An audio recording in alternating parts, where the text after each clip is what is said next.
여러분, 이번 시즌 비트코인의 최대 화두는 미국의 부채 탕감에 스테이블 코인과 비트코인을 활용한다는 겁니다. 스테이블 코인으로는 국채 시장을 장악해 정부 차입 비용을 줄이고, 비트코인으로는 국가 자산으로 보유해 가격 상승 차익을 부채 상환에 활용한다는 트럼프의 마스터 플랜. 그럼 정말 이게 4년 주기 비트코인 강세장인 올해 안에 현실화될 수 있을까요? 오늘은 이 충격적 진실과 차트적으로 가능한 시나리오를 전부 다 까발려 보겠습니다.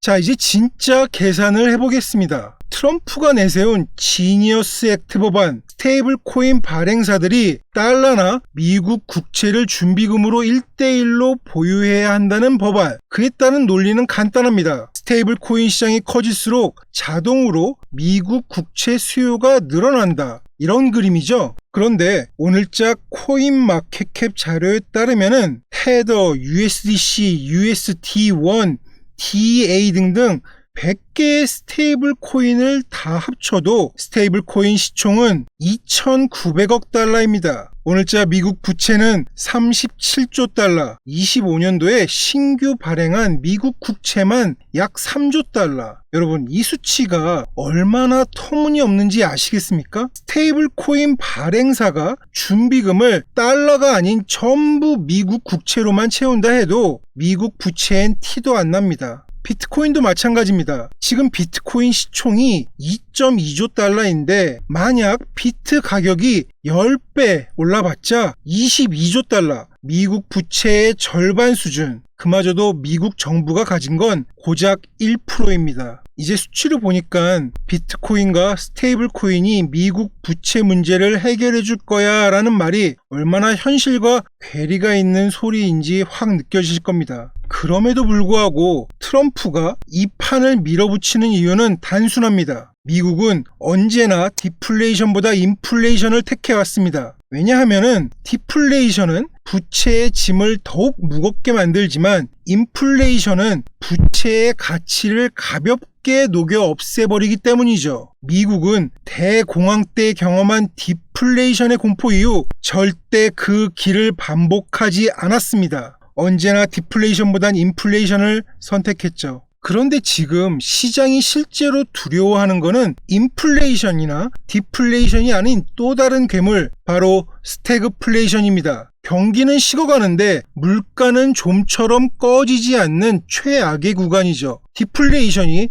경제를 단칼에 베는 총알이라면 스태그플레이션은 장기간 고통을 주는 고문입니다. 지금 실제로 두려워하는 악몽은 바로 이 스태그플레이션입니다. 그렇기에 결국 모든 초점은 금리로 모아질 수밖에 없습니다. 여기서 우리는 과거와 지금 금리에서의 비트코인의 결정적인 차이를 봐야 합니다. 2017년과 2021년 비트코인 불장 때 미국 금리는 제로금리 때였습니다. 2017년 제로금리 덕분에 돈이 넘쳐났습니다. 하지만 이때는 순수한 투기였죠. 2021년도 제로금리에 양적 완화까지 더해지면서 그것도 코로나라는 절호의 명분 아래 돈을 미친 듯이 찍어댔거든요. 자, 하지만 2025년은 완전히 다릅니다. 지금은 제로금리가 아니라 4.5%대 고금리 환경에서 비트코인이 사상 최고가를 찍고 있습니다. 즉,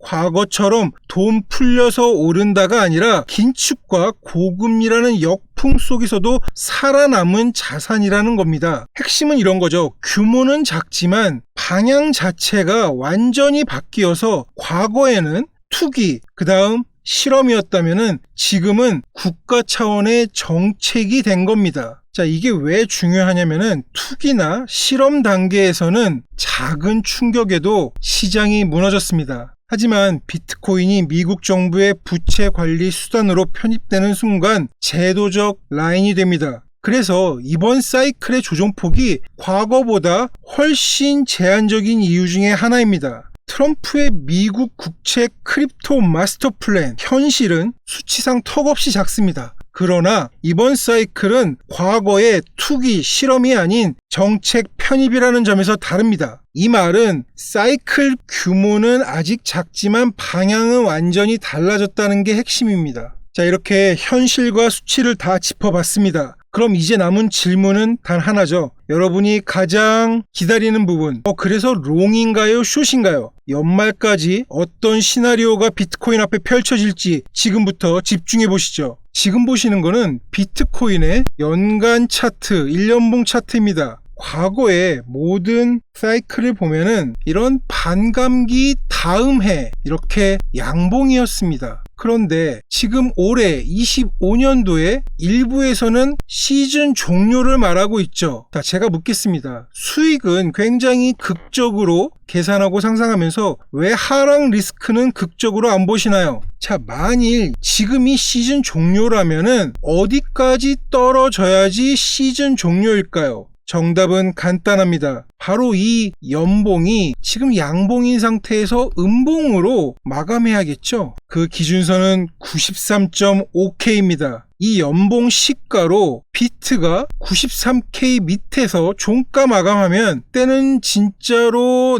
된 겁니다. 4년 사이클이고 알트고 다 소용없습니다. 그냥 완전 게임 오버인 거예요. 자, 그럼 계산해 봅시다. 오늘 가격에서 불과 마이너스 16% 하락이면은 93.5K입니다. 제가 지난 영상에서도 말했죠. 이 하락의 맥스는 마이너스 100%라고요. 그러면은 제 관점은 심플 단순하게 올해 비트코인의 이 연봉은 지난 사이클처럼 양봉으로 끝난다에 베팅하겠습니다. 그래서 제가 잡고 있는 108.5K 롱이 잠깐 마이너스가 돼도 저는 매수를 할 겁니다. 왜냐고요? 연말에 다시 이 고점을 넘기거나 그 근처만 가도 그 수익률은 저점이 낮아졌으니까 더 높아지겠죠. 그러면은 그 순간 이 영상은 성지가 되겠죠. 자, 마무리 집니다. 여러분, 미국은 언제나 부채를 전가해 왔습니다. 그리고 그 속에서 늘 새로운 산업이 부상했죠. 그게 경제의 과정입니다. 2017년도는 투기, 2021년도는 실험, 2025년도는 정책. 이번엔 다르다 천만에요. 역사는 늘 같은 패턴으로 반복됐고 코인 시장에 보이지 않는 세력은 결국 내년에도 차트로 답을 줄 가능성이 아주 높습니다. 자, 이런 상황에서 저 고비트 올해 양봉에 베팅한 저 고비트, 하지만 그 비트코인의 막바지 상승의 한계점이 보이는 지금 아직 수익에 목마른 분들이시라면은 답은 분명합니다. 비트가 사이클을 지배하고 이후 마지막 불꽃은 언제나 알트장에서 왔습니다. 그러면은 이번에도 추가 수익은 알트코인에서 수익을 추가로 노리면 됩니다. 그 알트코인에서 수익, 그리고 그 방법, 이 돔스윙 트레이딩 방법으로요. 자, 여러분, 돔스윙 트레이딩은 지금 흐름에 맞게 시대를 굉장히 앞서가는 내용입니다. 지난 시즌에 있던 그런 내용들이 아니에요. 그리고 이렇게 이번 알트와 내년을 준비하는 그런 방법입니다. 그러니 한 번도 접해보지 못하셨을 거고 잘 모르실 거고 어려우실 수 있는 게 당연합니다. 그럼에도 이것만큼 확실한 방법은 없습니다. 자, 이런 추가 수익에 목마르신 분들은 도전해서 신청하시고요. 이후 자세한 비트 시황은 고비트 텔레그램에서 이어가겠습니다. 영상을 보시고 느낌이 빡 오셨다면 구독, 좋아요, 댓글 남겨주시기 바라며 이상 고비트였습니다. 땡큐베리 감사합니다.